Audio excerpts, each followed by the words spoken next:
Hello and welcome to Gapey's Garden. Today I'm going to talk to you about the tomatoes that I have planted around the yard. I've got 6 different places they're growing.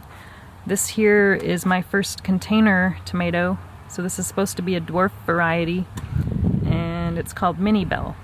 So I have 2 of those that are hanging from the garden shed. Here's the other one. No tomatoes yet, but it does have some flowers, so we'll see how that does. And then I've also got some tomatoes over here that I planted deliberately in the compost bin. Last year I had several volunteers that I let grow, but this year I decided to just let them grow and plant them deliberately. So these are varieties that I don't have in the garden. So the first one here is Carbon. Then I have Sunrise Bumblebee.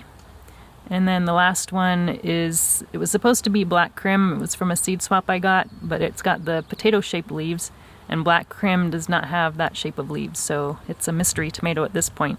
But I wanted to grow it just to see what it is. So that's that one. And then I've also got 1 tomato.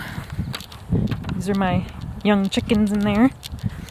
I've got 1 tomato growing in with the corn patch. That was a volunteer. This is the only volunteer that I'm letting grow. It's not very big, but and I may end up pulling it out. We'll see. I don't know what it is. It's actually just starting to get some flower buds there. But I've also got some flowers growing around this bed. And this bed was all wildflowers last year, but I've got some other things growing in here. Some broccoli, and there's chard under there. I covered it up because it's getting infested with the bugs, and that's supposed to help. And then I've got 2 container tomatoes. One is the Ace 55, and these are determinate varieties. And then the other one over here is Lancaster Pink. And I've got a couple of lemongrass starts that I put in here. I don't know if they're good companions for tomatoes, but I had some extras, so I decided to plant those in there. And then in the greenhouse, I've got 3 more determinate varieties. The first one here is Fortunia, and then this one is Greek Pinks, and those both I got from the same person in a seed swap. They've been growing those 2 varieties in their garden for years and years, and they don't have the specific name of them, so they just decided to name them that, and I thought I would try growing those. And then the last one is my only hybrid tomato. That's a sweet tangerine, which I also got from a seed swap. And then let's move over to where the rest of the tomatoes are. That's my cockerel trying to learn how to crow. So this is the tomato bed here, and I'm using Texas tomato cages, which I've used for the past few years. They're a really strong cage, and you can put attachments to make them go higher, and you can make them as high as you want. So usually I put them 2 to 3 stories high, but right now they're just 1 story, but I'll be adding another one here pretty soon. So we've got Black Crim here, and then we've got Genovese Florentino here. I've grown Costoludo Florentine. I've grown the Costoludo Genovese before, but this is the first time with the Florentino. And then this is Striped Red Cavern, and that's going to be the latest tomato I have. Probably it takes the longest to ripen. And then I've got Aunt Ruby's German Green. This is my 2nd green tomato I've ever grown, so we'll see if this one's any better than the green zebra one that I didn't care for too much. And then this is Purple Calabash, that's supposed to be a cherry tomato. And then I've got Blueberries. That's the smallest tomato I have. And then Napa Rose.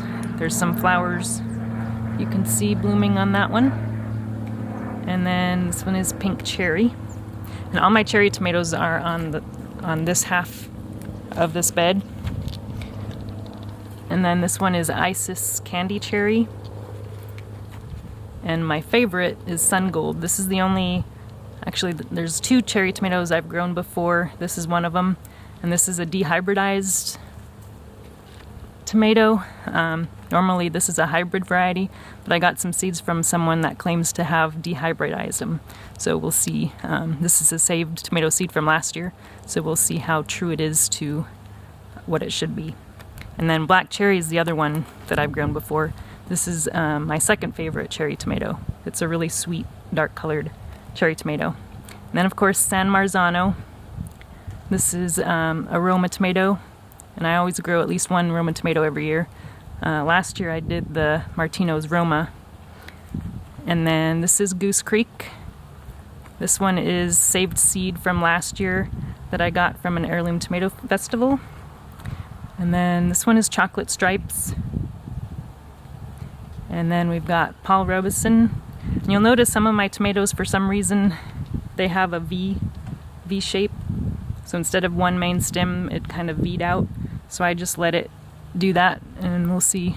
Maybe I'll get more tomatoes out of it. But I am cutting off all of the suckers that have been growing on the indeterminate varieties. And all these out here are indeterminate. And then the last one is a Zoychka. And then also for companion plants in this bed, I've got 2 parsleys, one on each end of the bed. They're not doing great, but they're still alive.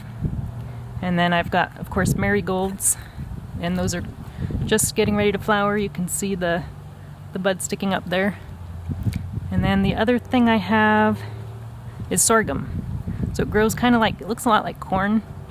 We'll see how that does. I haven't grown it before, but I also have a few plants growing in the corn bed as well, but they're not doing as well over there. So we'll see if they grow better over here. And I've just got the marigolds and the sorghum growing alongside both sides of this bed. So that's it for the tomatoes for this year. Hope you enjoyed the update, and I'll post another update when the tomatoes get a little bit bigger and when I start harvesting. Thanks for watching.